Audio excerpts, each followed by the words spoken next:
Hi friends, 100-ാം വർഷം ആഘോഷിക്കുന്ന ബാവുബലി ചന്തയിലേക്കാണ് ഞങ്ങളുടെ യാത്ര. ജൂലൈ 9 മുതൽ ജൂലൈ 24 വരെയായിരുന്നു ഈ മേള. ആദ്യം ഞങ്ങൾ എത്തിയത് ചെടികളുടെ നഴ്സറി സ്ഥലത്താണ്.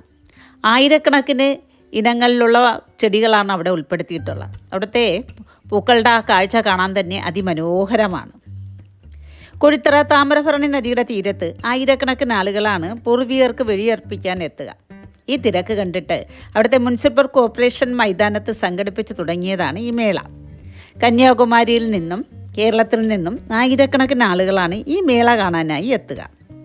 പിതൃതർപ്പണത്തിനായി എത്തുന്നവരുടെ തിരക്ക് കണ്ടിട്ട് TC കേശവപിള്ളയാണ് ഈ മേളയ്ക്ക് ആരംഭം കുറിച്ചത്. ഇത്രയും തിരക്കുള്ള ഒരു എക്സിബിഷൻ ഞാൻ ഇതേവരെ കണ്ടിട്ടേയില്ല.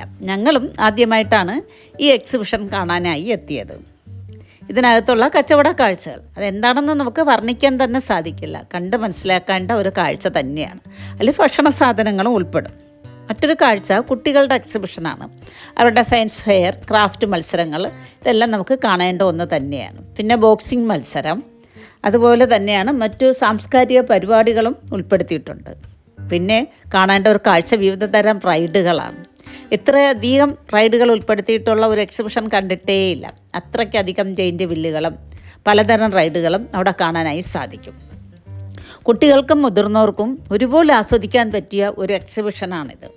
ഒരിക്കലെങ്കിലും കണ്ടിട്ടില്ലെങ്കിൽ പോയി കാണുക. തീർച്ചയായും കാണേണ്ട ഒരു എക്സിബിഷൻ തന്നെയാണ്. ബാക്കി നേർക്കാഴ്ചയായി കാണാവുന്നതാണ്.